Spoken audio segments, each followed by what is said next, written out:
I think at this point it's probably safe to say that we are used to a lot of hypocrisy from the media, and in particular from Fox News. So pointing out the hypocrisy is not gonna blow 99% of your minds, but for the 1% of you who still expect your commentators and analysts to be at least somewhat morally consistent in their message, we've got a video of Sean Hannity, and it has to do with presidential cheating, something that he does not care about now, but he might have at one point. Let's see what he thought about it back in the past. I guess it comes down to whether you think this type of stuff needs to be in the public domain or not, and I think we probably disagree. I tend to think that it is a private matter. If you're going to be the president? And I don't, I think, yeah, I do. I don't think that it doesn't matter if you're president and you're having an affair. Look, it was brought into the public domain by her husband. But if you're living a life that's a lie, right? If you're not honest, it's a character issue. It is a character issue. Don't we have a right to know before we elect somebody? My feeling is it's a character issue. If I was looking at that person, do I want to marry this person? That's a decision. But it's for as far as the president. If you cheat on your wife, are you going to be honest with your country? So when it's John Edwards, if you cheat on your wife, are you going to be honest with your country? He had a couple other quotes.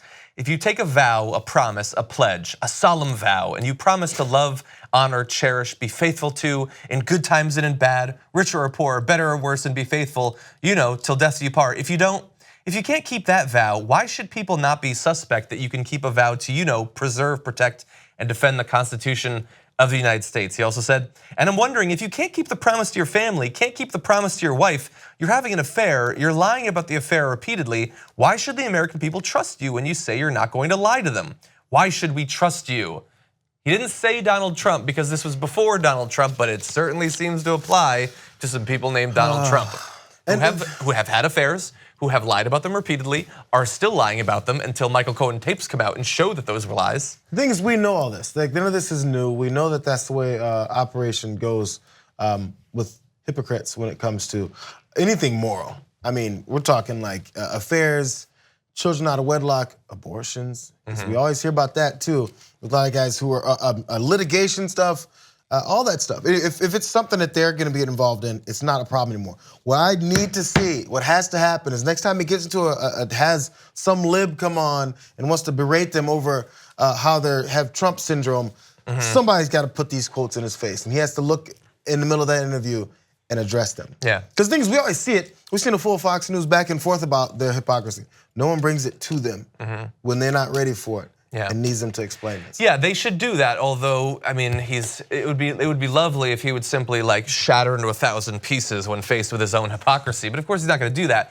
And it turns out that over the past 10 years or so, he hasn't been 100% hypocritical. He's just been partisanly hypocritical. Because in 2008, he said with John Edwards, if you cheated on your wife, you clearly can't become president.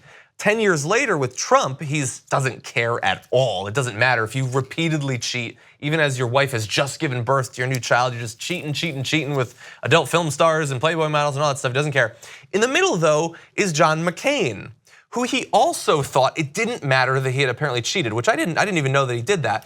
But when someone on his show brought up that John McCain had cheated, Sean Hannity instantly started saying 30 years ago, right after he'd been a POW.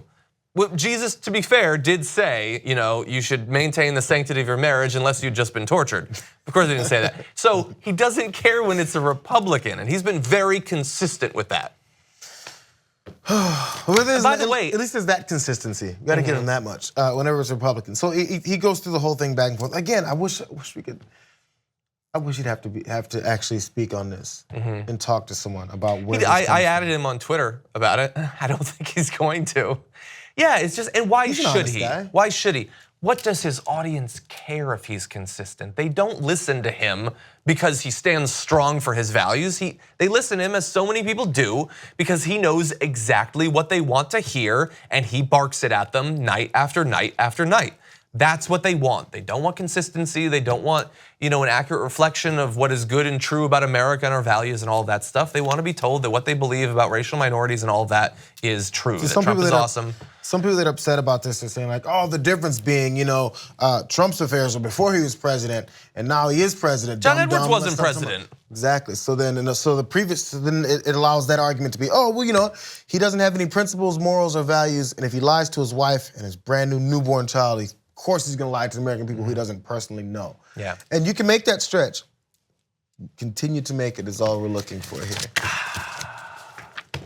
Sean Hannity, liar, state media. Respond to this guy That's all on the time we Twitter, got. Sean. Yeah, thank you. I'm calling Respond you to out. him. Thank you so much for watching that video. Before you move on to the next, I just wanted to let you know I have a documentary series out. It's called True North, available on Go90, and now you can help get it nominated for a Streamy as a documentary series. The link is down below. Thank you so much.